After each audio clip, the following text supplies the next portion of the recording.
حضرت صلی اللہ علیہ وسلم کے ایک صحابی کا واقعہ ہے کہ چند صحابہ کو ایک علاقے میں جانا پڑا تو وہاں کے بادشاہ نے ان کو گرفتار کرنے کا حکم دیا۔ اس کے فوجیوں نے پکڑ کے بادشاہ کے سامنے پیش کیا۔ بادشاہ عیسائی تھا، اس نے کہا تم عیسائی بن جاؤ۔ انہوں نے کہا کہ ہم عیسائی نہیں بنتے، ہم تو مسلمان ہیں، ایک اللہ کو ماننے والے ہیں، ہم اسی ایک اللہ کا سبق ساری دنیا کو سکھانے کے لیے نکلے ہیں۔ اس نے کہا یا تو تمہیں میری بات ماننی ہوگی یا نہیں تو میں تمہارے ساتھ سخت سلوک کروں گا۔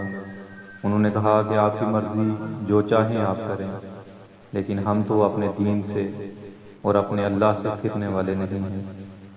قرآن کریم میں ایک جگہ اللہ تعالیٰ ارشاد فرماتا ہے یا ایھا الذین آمنوا من یرتد منکم عن دینہ فسوف یأتی اللہ بقوم یحبہم ویحبونہ، کہ اے مسلمانوں، تم میں سے کوئی اگر دین سے پھر جائے تو اللہ دوسری قوم کو پیدا کر دے گا جو اللہ سے محبت رکھے گی، اللہ ان سے محبت رکھے گا۔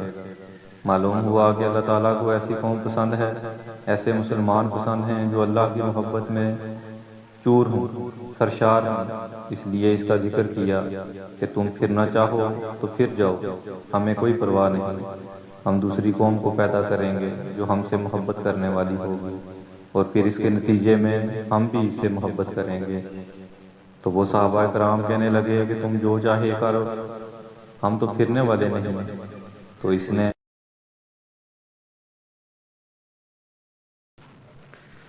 نے اپنے خادموں کو حکم دیا کہ کڑھائی میں تیل ڈالو اور نیچے سے آگ جلاؤ۔ چنانچہ بہت بڑی کڑھائی میں تیل ڈالا گیا اور نیچے سے آگ جلائی گئی اور خوب زبردست طریقے پر اس تیل کو پکایا گیا۔ جب وہ بالکل پک گیا اور کھولنے لگا تو اس نے ان دو حضرات میں سے پہلے ایک صحابی کو اٹھا کر اس میں ڈالنے کا حکم دیا۔ جب ان صحابی کو اٹھا کر اس میں ڈالا گیا تو وہ کباب کی طرح اس میں جل بن گیا۔ کھولتا ہوا تیل تھا اور تپ رہا تھا اور پکا ہوا تھا۔ بس یوں ڈالا اور ان کی جان نکل گئی۔ اس کو دیکھ کر جو دوسرے صحابی تھے وہ رونے لگے۔ بادشاہ نے یہ سمجھا کہ شاید ان کا دل کچھ نرم ہو گیا ہے، اب یہ میری بات مان لیں گے، لہذا ان سے کہا کہ دیکھو تمہارا بھی یہی حشر ہوگا اگر تم نے میری بات نہ مانی، اس لیے میری بات مان لو اور رونے کی بجائے میری بات مان کر اپنی جان بچا لو۔